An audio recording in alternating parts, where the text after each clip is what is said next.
manusia punya tujuan hidup. Nah, tujuan hidup manusia ini dapatnya dari mana? Dapatnya dari menjawab 3 pertanyaan. Berapa pertanyaan ibu-ibu sekalian? 3. Apalin. Pertanyaan pertama, dari mana asal manusia? Dari mana asal manusia? Pertanyaan yang kedua, ngapain kita sekarang di dunia? Pertanyaan yang ketiga, setelah mati mau kemana? Mudah ya? Sebelum di dunia dari mana? Di dunia ngapain? Habis dari dunia mau ke? Itu kalau kita bisa jawab, kita dapat tujuan hidup, kita dapat prinsip hidup, kita dapat akidah.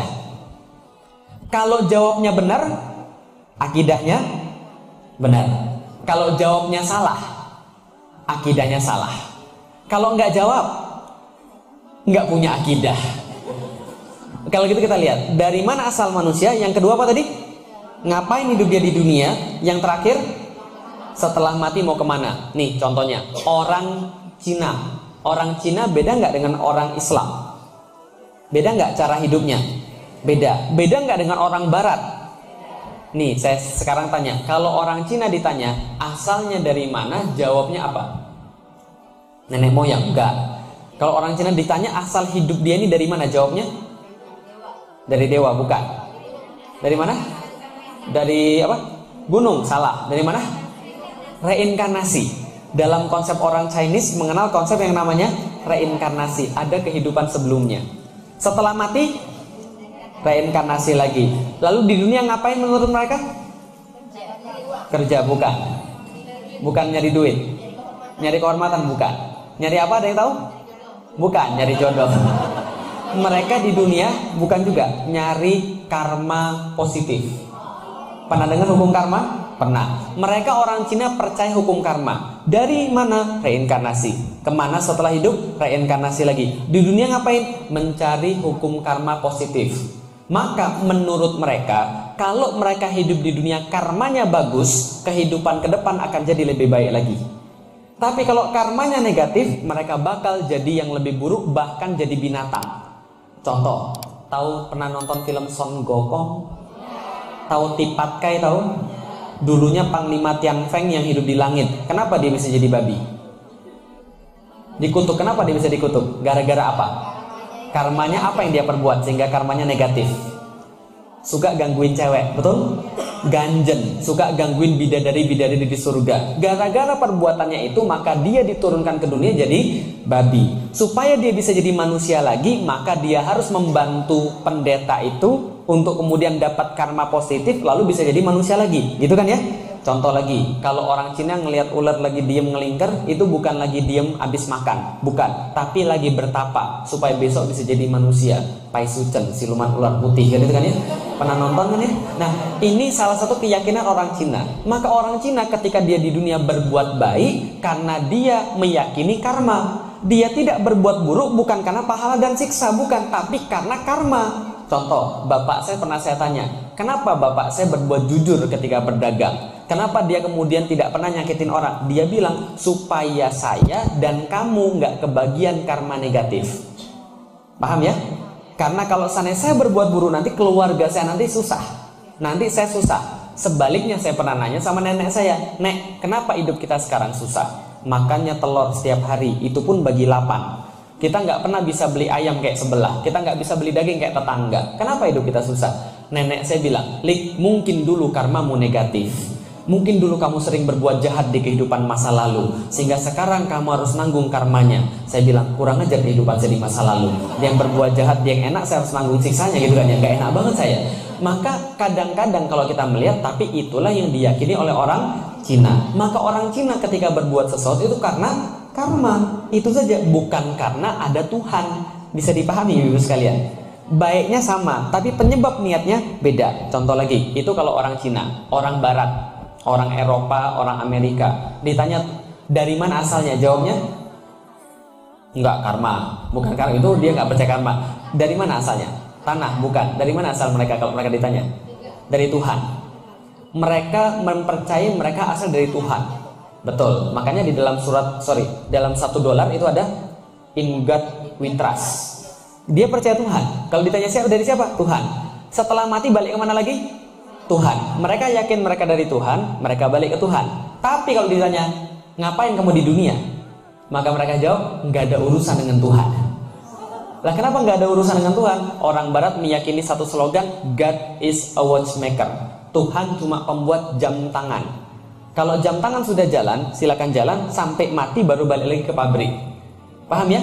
Jadi Tuhan menciptakan kita dan kita akan kembali pada Tuhan. Tapi urusan di dunia boleh kita yang atur. Tuhan nggak usah ikut-ikutan.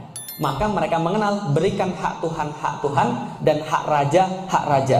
Maka di dalam agama orang-orang yang barat itu, agama nggak penting dalam kehidupan dunia. Maka KTP mereka itu selalu tidak punya ID-nya agama, nggak punya. Bisa dipahami ibu sekalian? Karena agama nggak penting. Jadi mereka bilang gini, agama tuh urusan lu sama Tuhan lu, nggak usah dibawa ke kehidupan publik. Makanya kalau di Amerika orang mau nanya agama itu hati-hati banget, karena itu urusan privat. Saya pernah ketika di Amerika, orang mau nanya agama ribet banget. Mohon maaf ya Pak ya, mohon maaf ya, boleh tanya? Boleh, jangan tersinggung ya, sorry ya privasi ya. Emang ada apa sih? Agamamu apa? Nanya agama doang gitu kan ya. Indonesia KTP-nya pakai agama, kenapa? Agama penting di sini. Di sana agama nggak penting. Cuma urusan lu sama Tuhan lu, nggak usah dibawa ke kantor, nggak usah dibawa ke negara. Bisa dipahami ibu sekalian. Maka suatu waktu Madonna, tahu Madonna? Tahu Madonna tahu? Bukan Maradona loh, beda loh. Maradona tuh pemain bola. Madonna, tahu Madonna? Pemain film porno sekaligus penyanyi seksi itu kan ya. Dia pernah datang ke gereja cuma pakai bra doang. Iya. Ketika kemudian sampai ke gereja dia pakai bra doang, diprotes nggak sama orang-orang? Diprotes. Maka dia bilang begini, bukan urusan lu. Ini urusan gue sama Tuhan gue. Lu nggak boleh kritik dan nggak boleh ikut-ikutan. Paham ibu sekalian? Karena ini urusan gue sama Tuhan gue. Tuhan gue sudah memahami gue, jadi lu gak usah ikut-ikutan, gitu kan ya? Nah, dalam Islam itu nggak ada. Dalam Cina itu juga nggak ada. Bisa dipahami ya? Itu cara hidup orang Barat. Maka kalau Anda bertemu orang Barat dan mereka nggak menganggap agama penting, wajar. Karena mereka cuma merasa dari Tuhan, balik ke Tuhan, tapi Tuhan nggak ada urusan di dunia. Bahkan Tuhan nggak boleh ikut-ikutan urusan dunia. Bisa dipahami? Namanya pemisahan antara Tuhan dengan negara. Jadi kalau seandainya Anda pakai Tuhan boleh di masjid aja, di kantor nggak perlu. Maka dulu ketika Indonesia masih zaman kebarat-baratan, ada orang bilang gini, ada orang masuk kantor pakai kerudung. Lu ngapain pakai kerudung? Emang ini masjid? Nah, kira-kira begitu. Pernah dengar kata-kata kayak begitu? Seolah-olah Allah cuma ada di masjid.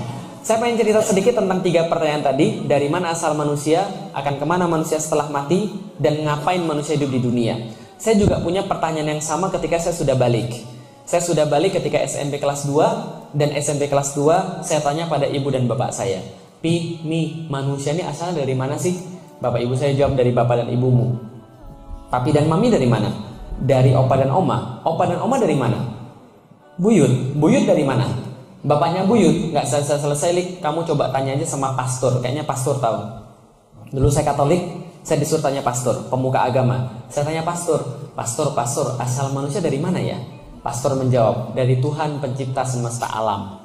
Sama nggak kayak jawabannya kayak kita? Sama. Bedanya dia bilang Allah, kita bilang Allah. Itu aja. Tapi sama-sama yakin Tuhan? Yakin. Lalu saya tanya lagi, kalau gitu pastor, yang menciptakan manusia dan alam semesta yang mana? Kan ada 3, Bapa, Putra, atau Roh Kudus. Ada 3 nih. Kata pastor, Lik, 3 Tuhan ini adalah satu, dan satu Tuhan ini ada 3 entitas. Walaupun ada 3 entitas, dia tetap satu karena tidak terpisah-pisahkan. 3 tapi tidak terpisah-pisahkan, 1 tapi terpisah ada 3. Walaupun terpisah dia tetap satu, walaupun tetap satu dia ada 3. Paham atau bingung? Mana ngerti kan bagaimana rasanya kan gitu kan ya? Ketika saya juga bingung saya tanya, kalau gitu pastor kenapa Tuhan harus ada 3? Kenapa Tuhan nggak 4? Kenapa Tuhan nggak 5? Kalau 5 kan bisa buat Power Rangers. Iya, memang waktu itu saya agak kurang ajar memang. Lah kenapa? Karena saya nggak pernah diajarin agama oleh orang tua saya. Hati-hati. Kalau agama nggak pernah diajarin pada anak, anaknya pasti kurang ajar kayak saya dulu. Nah, ketika saya kemudian nggak pernah diajarin agama, saya agak kurang ajar. Lah kenapa? Karena saya belajar agama dari game. Maka saya terbentuk menjadi orang yang nggak suka dengan agama, mengolok-olok agama. Paham ya ibu sekalian? Kenapa Tuhan harus 3, nggak 4? Kenapa nggak 5? Kalau 5 kan bisa buat Power Rangers. Pastornya bilang, Lik, kamu nggak boleh bilang begitu. Lah kenapa? Tuhan itu 3 dalam 1 dan 1 dalam 3. Itulah yang kita yakini dan kamu nggak boleh banyak tanya. Itulah keimanan. Kalau kamu banyak tanya, berarti kamu belum beriman. Kalau gitu beriman itu apa pastor? Beriman kata pastornya, kata pastor yang lain adalah sama seperti ketika Anda melihat sulam. Pernah lihat sulam? Ini kosong ya, kosong ya, kosong ya. Tiba-tiba keluar burung, keluar kelinci, udah nggak usah dipikirin, gitu aja memang. Kalau nanti Anda pikirin, nanti Anda malah nggak menarik pertunjukan sulapnya. Iman kayak sulap, kata dia. Banyak yang nggak bisa dilihat mata, banyak yang nggak bisa kemudian kita yakini dengan logika, tapi bisa kita yakini dengan hati. Kata-katanya kayaknya keren, tapi saya tetap aja bingung. Lalu kemudian saya nggak nanya pada hari itu, besoknya lagi saya tanya. Ketika saya baca buku agama, di situ tertulis sebelum Yesus mati di kayu salib, maka dia berkata, Eli Eli lama sabachthani. Tuhan Tuhan, mengapa engkau meninggalkan aku? Lalu saya tanya, Pastor, Yesus ini kan Tuhan.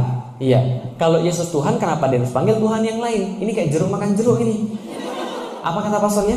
Kalau kamu beriman, kamu nggak banyak tanya. Kalau kamu banyak tanya, berarti kamu belum beriman. Saya katakan sejak saat itu, kalau Tuhan nggak mau saya banyak tanya, harusnya Tuhan nggak usah ciptain saya pakai akal. Karena kalau Tuhan ciptain saya pakai akal, saya pasti banyak tanya. Kalau Tuhan mau saya nggak banyak tanya, saya diciptain nggak usah pakai akal aja. Saya keluar dari agama Katolik. Lah kenapa? Nggak ada gunanya. Beragama nggak beragama sama aja.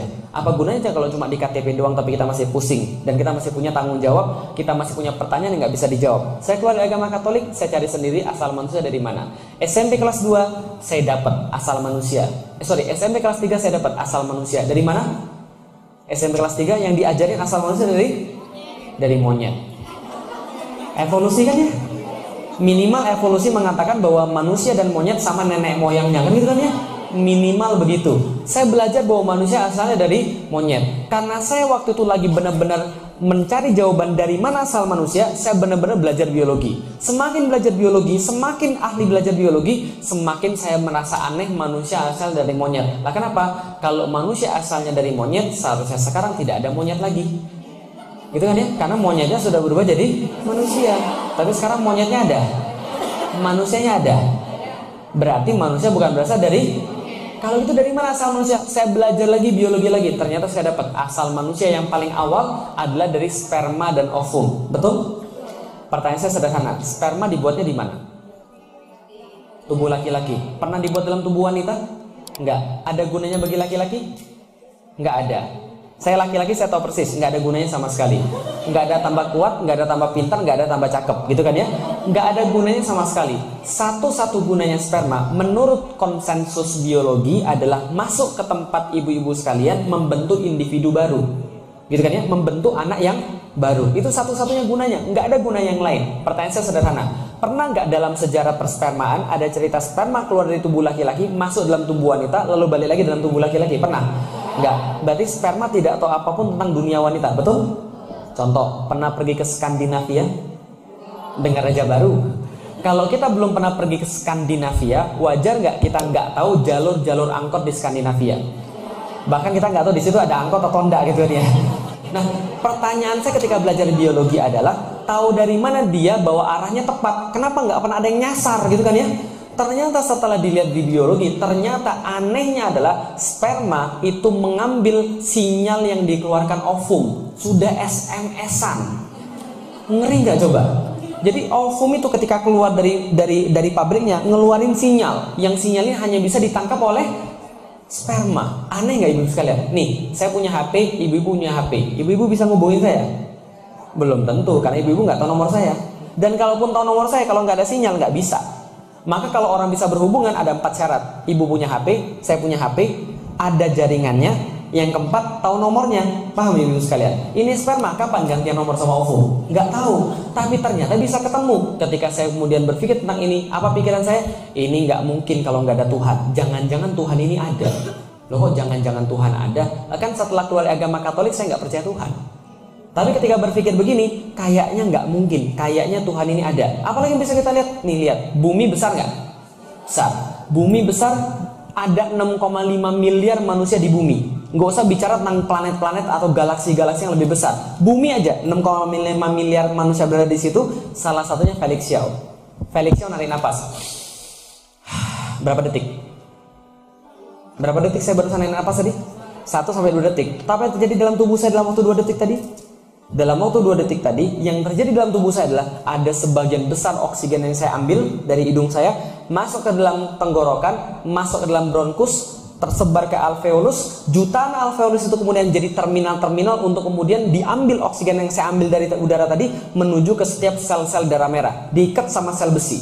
Ketika diikat sama sel besi tadi, disebarkan ke seluruh tubuh saya dari kepala sampai ke ujung kaki lewat pembuluh darah. Pembuluh darah ini saking panjangnya, kalau dijumlah, dihubungkan satu sama lain di badan saya ini, keliling bumi pun kalah 40.000 km lebih. Dan setiap dia jalan itu kemudian dia sebarkan dalam setiap miliaran dalam sel-sel saya. Dan setiap sel ketika oksigen dimasuk terjadi siklus glikolisis, siklus Krebs, transport elektron yang SMP kita nggak pernah apal. Betul begitu? Dan semua proses yang sangat rumit itu terjadi dalam waktu berapa? 2 detik. Itu baru proses pernafasan, belum sekresi, ekskresi, sistem saraf, kelenjar getah bening dan sebagainya. Dan di saat yang sama 6,5 miliar manusia melakukan hal yang sama. Di saat yang sama bumi nggak kalah rumit prosesnya. Arus laut, siklus cuaca, siklus air, siklus udara, segala macam yang sampai hari kiamat nggak akan bisa selesai dipelajari, ibu sekalian. Semua itu terjadi dalam detik yang sama. Bumi berotasi pada porosnya, bawa bulan berotasi pada dia, sekaligus kemudian berevolusi. Di saat yang sama dia muter pada matahari. Di saat yang sama matahari bawa 7 biji planet-planet yang kayak begitu yang lain. Di saat yang sama bulan, bumi, matahari berputar pada sesuatu yang lain dengan orbit yang nggak pernah bergeser selama jutaan tahun, walaupun barang 1 senti pun, dan semuanya nggak pernah tabrakan. Mungkin nggak semua itu terjadi secara kebetulan? Maksud saya ngomong dari tadi sepanjang itu apa maksudnya? Tuhan nggak mungkin nggak ada. Paham ibu sekalian? Tuhan nggak mungkin nggak ada. Berarti saya tahu jawaban pertama sudah saya jawab SMP kelas 3. Saya punya jawaban dari mana asal manusia? Pasti dari Tuhan. Apa buktinya? Dari tadi sudah panjang cerita, gitu kan ya? Tentang sains, tentang bumi, tentang manusia. Nggak mungkin nggak ada Tuhan. Terlalu sempurna bahwa semua ini terjadi secara kebetulan. Nggak mungkin. Nggak mungkin. Berarti pasti Tuhan ada. Pertanyaannya kedua adalah Tuhannya siapa? Kan gitu. Nih, ada sedikit analogi. Ini ini pinjaman yang ini aja deh. Ini apa ini? Handphone. Handphone ini ciptaan atau pencipta? Ciptaan. Berarti setiap ciptaan pasti punya pencipta. Dan setiap ciptaan pasti punya tujuan diciptakan. Yang kita lagi tanyakan itu kan ya. Pertama dari mana asal manusia, lalu ngapain diciptakan kan ya? Untuk apa handphone diciptakan? SMS, telepon minimal. Supaya tetap bisa dipakai SMS telepon, maka handphonenya harus selain dicas harus juga diisi pulsa. Supaya tidak rusak, maka handphonenya jangan dicelupin air. Semua itu aturannya ada di mana? Manual book, manual instruction. Lah kalau seandainya kita sekarang lihat manusia sama nggak kayak handphone? Sama-sama ciptaan, berarti pasti punya pencipta. Yang tadi sudah kita buktikan. Dan pasti punya tujuan. Taunya dari mana? Manual instruction. Pertanyaan saya sederhana. Kalau handphone manual instructionnya ganti dengan manual instruction mesin cuci, kira-kira gimana? Rusak nggak? Rusak. Sekarang manusia rusak nggak? Rusak. Berarti kemungkinannya 2. 1, manual instructionnya salah. Yang kedua, nggak pernah dibaca. Paham ya ibu sekalian? Lalu saya tanya, oke, saya sudah punya Tuhan, tapi manual instruction saya yang mana? Tuhan saya siapa? Saya tanya pada nenek saya, Nek, Tuhan saya siapa? Nenek saya bilang, Tuhanmu namanya Dewa Langit. Oh gitu. Saya bilang, enggak, bukan itu Tuhan saya. Kenapa? Saya nggak rela Tuhan saya pernah diobrak-abrik sama Kerasakti. Enggak, itu bukan Tuhan saya. Saya cari ibu sekalian, saya cari ke agama Buddha, saya cari ke agama Hindu, saya cari ke agama Katolik, saya cari ke agama Kristen. Saya nggak dapat Tuhan itu siapa. Lah kenapa? Karena nggak memuaskan akal. Yang tadi saya cerita, saya keluar dari agama Katolik karena nggak muasin akal. Hindu sama, Buddha sama, Katolik sama, Kristen sama. Yang saya belum cari cuma Islam. Akhirnya saya memberanikan diri cari ke Islam SMP kelas 3. Yang saya dapetin apa? Pulang dari sekolah, tiba-tiba saya dikeroyok 7 orang, digebukin, gak sempat balas. Karena saya cuma sendirian yang ngebukin saya 7 orang. Setelah saya digebukin, saya nanya, minimal kasih tahu saya alasan kenapa saya digebukin. Orangnya jawab, karena matamu sipit. Gitu kan ya. Oh, berarti ini yang diajarin sama orang muslim ini. Orang Islam suka nyakitin orang lain, gitu kan ya, suka mukulin orang lain, tidak adil, jahat dan sebagainya. Itu pandangan saya. Sehingga pandangan saya SMP kelas 3, saya percaya ada Tuhan, tapi saya nggak percaya sama agama. Udah naik kelas ya. Tadi kan nggak percaya Tuhan. Sekarang sudah naik kelas, percaya Tuhan tapi nggak percaya agama. Karena kelakuan pemeluk-pemeluknya bisa dipahami ibu sekalian. Setelah saya masuk kuliah, teman saya nanya, Lik, kamu masih mau nyari Tuhan itu siapa? Agama yang benar apa? Saya bilang, iya, ikut sama saya. Ketemu sama ustadz saya. Saya bilang enggak deh, makasih. Lah kenapa? Ustaz kan gitu-gitu aja, ngomongnya surga, neraka, pahala, siksa, kan itu aja. Dia bilang enggak, ini orang Ustaz saya beda, orangnya masih muda tapi omongannya penuh hikmah. Namanya Ustaz Fatih Karim. Sudah pernah ketemu? Udah pernah kesini ya? Nah, nanti aja kesini lagi. Itu Ustaz saya mengislamkan saya. Nah, ketemu Ustaz Fatih Karim pertama kali ketemu, saya bilang ini kayak bukan Ustaz. Lah kenapa? Dalam kepala saya Ustaz tuh pakai peci, pakai sorban, pakai gamis, pakai jubah, harus sudah tua, jenggotan, lalu ngomongnya harus ngeri. Assalamualaikum warahmatullahi wabarakatuh. Jadi kalau misalnya Anda tidak bisa tidur, datang aja sholat Jumat tidur Anda gitu kan ya. Nah itu sholat Jumat saya ngeliat itu semua cowok tidur semua gitu kan ya. Kadang-kadang termasuk saya juga itu. Lah kenapa? Karena tadi khotibnya ceritanya baca kertas, nggak membangkitkan.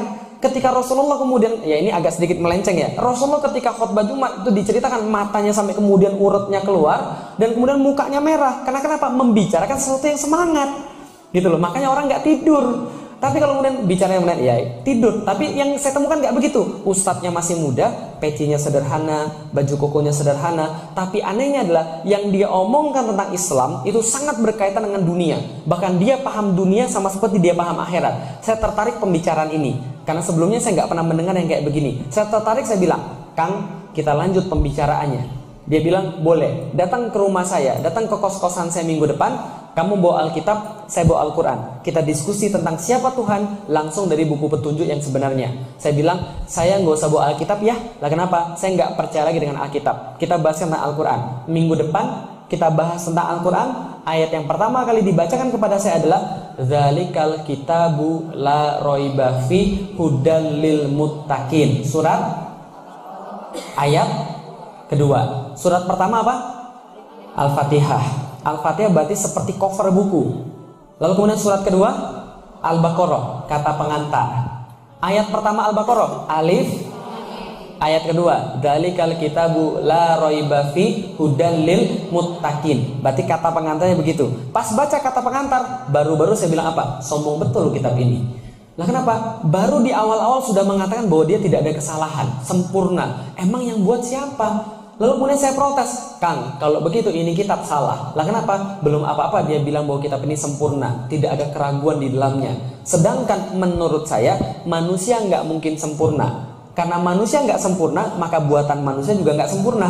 Karena pikir saya yang buat Al-Quran adalah manusia, padahal bukan. Wajar nggak saya mikir begitu? Ya karena yang buat Weda siapa? Manusia. Tripitaka? Manusia. Yang buat Alkitab? Manusia. Wajar nggak saya mikir begitu? Wajar. Tapi ustadznya bilang enggak, ini nggak sama kayak yang lain. Ini yang buat bukan manusia, langsung dari Tuhan pencipta semesta alam. Saya bilang begini, serius, masa Tuhan nulis lalu kasih pada manusia? Nggak mungkin banget. Dia bilang nggak begitu, tapi kita punya buktinya. Saya bilang silakan sampaikan buktinya. Disampaikan kepada saya dari surat yang sama, ayat yang berbeda. Surat Al-Baqarah 23. Wa in kuntum fi raibin mimma nazzalna ala abdina fa'tu bi suratin mithlih. Dan bila kalian tetap dalam keraguan dengan apa yang kami turunkan terhadap hamba kami Muhammad, maka datangkanlah satu surat yang semacam dengan Al-Quran itu. Ketika baca ayat itu, kepala saya kayak digebukin ibu-ibu sekalian. Bukan digebukin begini, bukan. Maksudnya gini, argumen saya hancur. Jadi landasan mikir saya hancur. Lah kenapa hancur? Karena ditantang langsung dari dasarnya. Seolah-olah Al-Quran pengen bilang begini, udah didelik, gak usah banyak ngomong. Gini aja, kalau kamu hebat, datengin yang semacam dengan Al-Quran. Satu surat aja. Di antara Al-Quran ada 114. Pilih yang mana yang paling pendek, yang mana yang paling mudah, datengin. Kalau kamu bisa, Al-Quran kalah. Tapi kalau kamu nggak bisa, ikut aja Al-Quran. Simple nggak?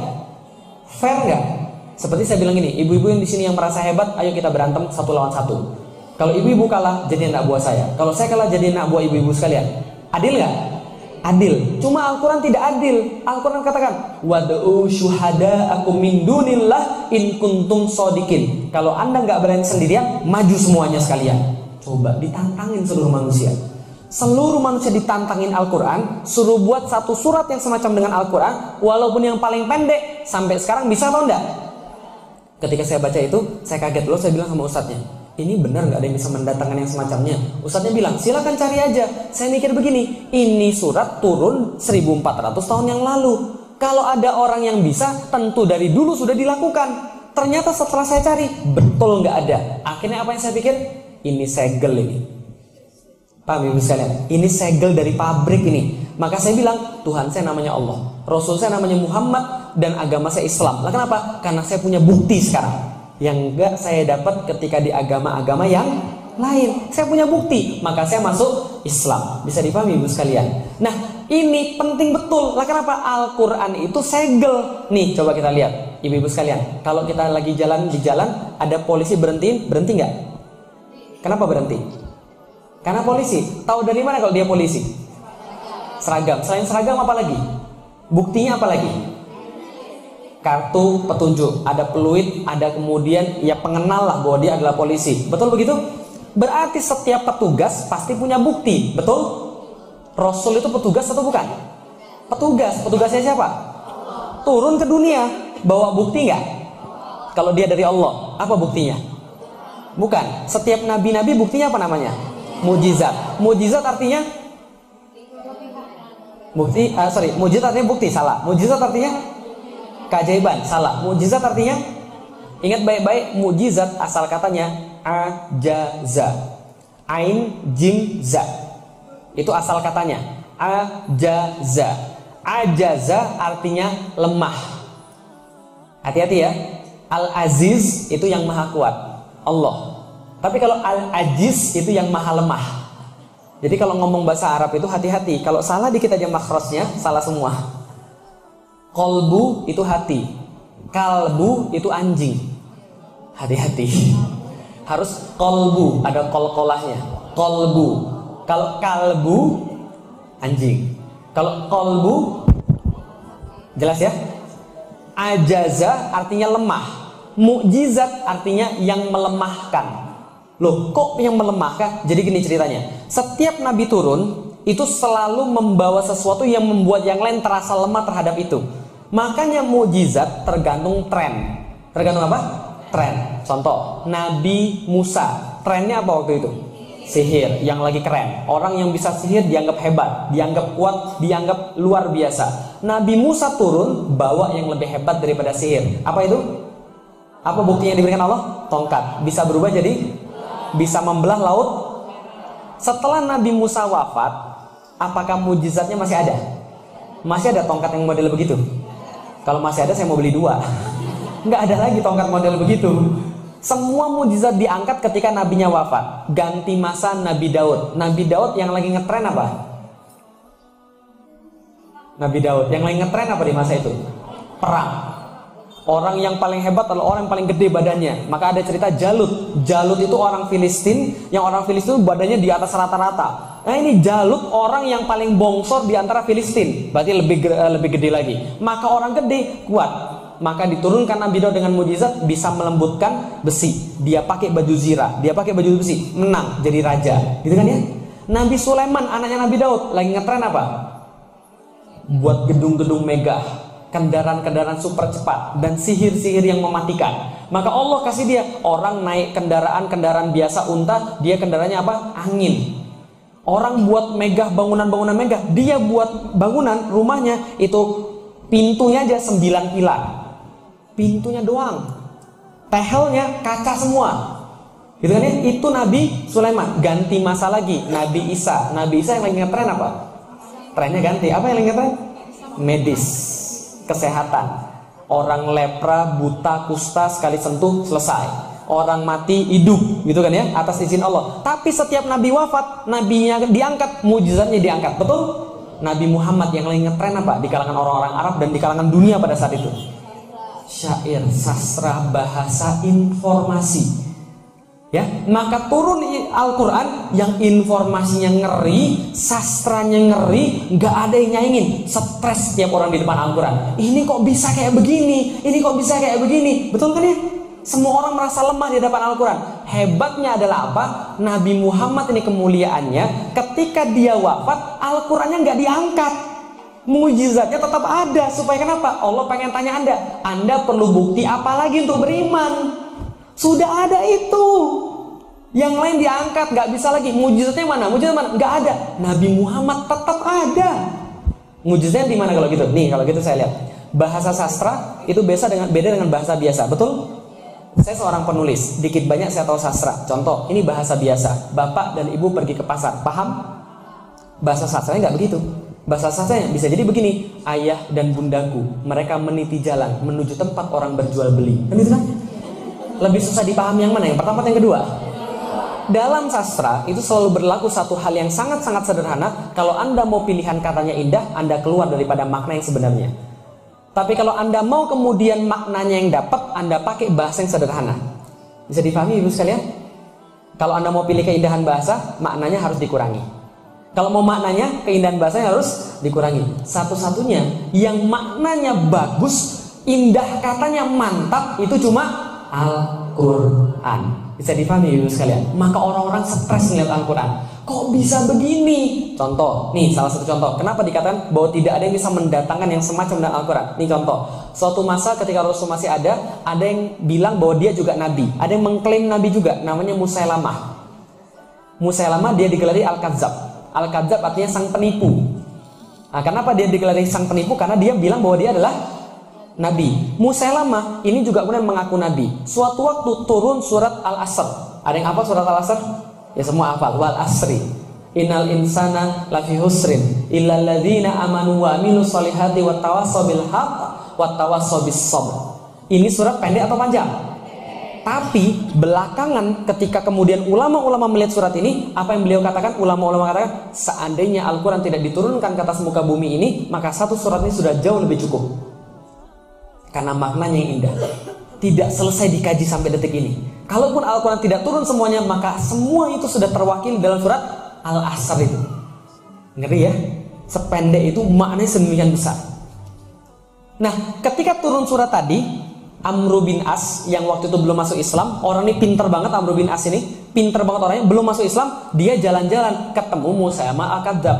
Ketika ketemu Musailamah, Amr bin As bilang, tahu nggak? Semalam itu baru ada wahyu yang turun kepada Nabi Muhammad. Keren banget. Apa kerennya? Nih, coba dengar. Wal asri innal insana lafi husrin illal ladzina amanu wa amilus solihati wa tawassaw bil haqq wa tawassaw bis sabr. Musailamah dengar, lalu bilang, semalam juga saya turun wahyu. Apa wahyunya? Sama, dia bilang. Apa wahyunya? Dia bacakan satu syair yang dia karang. Wal wabr innaka uzunani wasodr sa'iruka hafrun nakar. Sama nggak? R semua. Wal asri R, innal insana lafi husrin R, illal ladzina amanu wa amilus solihati wa tawassaw bil haqq wa tawassaw bis sabr R. Rimanya pas, temponya pas, belakangnya R semua, maknanya nggak selesai dikaji sampai sekarang. Tapi Musailamah belakangnya R semua. Tahu artinya? Wal wabar, demi kelinci. Innaka uzunani wasodar, pada dirimu terdapat dua telinga yang panjang dan dada yang membusung. Sa'iruka hafrun nakar, di sekelilingmu terdapat galian tanah. Ketika dengar itu, Amr bin As tertawa terbahak-bahak kemudian bilang, Musailamah cukup. Lah kenapa? Nanti orang-orang menertawakanmu. Lalu dia bilang sama Khalid bin Walid, yuk kita ke tempat Muhammad, kita masuk Islam. Gara-gara dengan surat Wal Asri. Surat Toha 1-20 itu membuat Tufail bin Amr ad-Dausi yang hafal 200 ribuan syair bertekuk lutut, nangis, lalu berkata, saya nggak pernah dengar yang kayak begini. Lalu kemudian dia masuk Islam. Bisa dipahami sekali? Kita aja mungkin yang nggak ngerti bahasa Arab, ini mana bagusnya? Bisa dipahami sekalian? Makanya belajar. Tapi kadang-kadang itulah, ini mujizat yang masih tertinggal satu-satunya di dunia, tapi malas kita baca. Ustaz, saya itu bukan malas baca Ustaz, saya itu nggak sempat Ustaz. Itu lebih sombong lagi ibu sekalian. Lah kenapa? Coba lihat, Rasul sudah dijamin masuk surga, ya, dijamin masuk surga. Istrinya banyak, perangnya banyak, urusannya jangan tanya, sholatnya lebih banyak. Tapi itu pun baca Qurannya nggak habis-habis. Kita nggak ada yang jamin masuk surga. Anak cuma paling berapa, gitu kan ya? Perang enggak. Ibadah jarang, nggak baca Quran, terus mau apa lagi? Paham ibu sekalian? Padahal itu petunjuknya, bisa dipahami ibu sekalian? Oke, dari situ saya tahu apa tujuan hidup manusia. Wa ma khalaqtul jinna wal insa illa liya'budun. Tahu dari mana? Al-Quran. Kenapa percaya dengan Al-Quran? Karena tidak ada yang bisa mendatangkan yang semacamnya. Bukti, ilmu dapat 100%, mau dibakar pun rela. Lah kenapa? Karena ini adalah buktinya. Bisa dipahami ibu sekalian? Mau mati pun rela, karena sudah dapat buktinya. Akan kemana setelah mati? Kembali kepada Allah. Kata siapa? Al-Quran. Ayat mana yang bilang begitu? Innalillahi wa inna ilaihi roji'un. Pasti saya kembali pada Allah. Kenapa percaya dengan Al-Quran? Tidak ada yang bisa mendatangkan yang semacamnya. Bukti. Makanya saya tetap objektif. 3 minggu setelah saya masuk Islam, bapak saya bilang, saya bilang sama bapak saya, Pi, Felix masuk Islam. Bapak saya bilang, kamu gila kamu ya? Enggak. Kenapa kamu masuk Islam? Karena ini agama yang paling benar. Kamu itu gila. Nih, papi ajak pergi gereja. Kita diskusi dengan pastor-pastor. Saya bilang, gak usah repot, gini aja. Seluruh pastor ajak ke rumah, seluruh suster ajak ke rumah. Mereka bawa Alkitab, saya bawa Al-Quran. Kalau mereka bisa menunjukkan ada yang salah di dalam Al-Quran, saya balik lagi ke dalam agama mereka. Tapi kalau mereka nggak bisa dan saya bisa menunjukkan di situ ada yang salah, mereka masuk Islam. Mau nggak? Nggak mau, nggak jadi. Loh, bukan kita yang sombong. Kita nggak boleh sombong, tapi Allah boleh nggak sombong? Maka ulama-ulama mengatakan surat Al-Baqarah ayat 23 itu adalah semacam tanda-tanda kesombongan Allah terhadap manusia yang merasa dirinya lebih kuat daripada Allah, dirinya lebih tahu daripada Allah, atau dirinya lebih besar daripada Allah.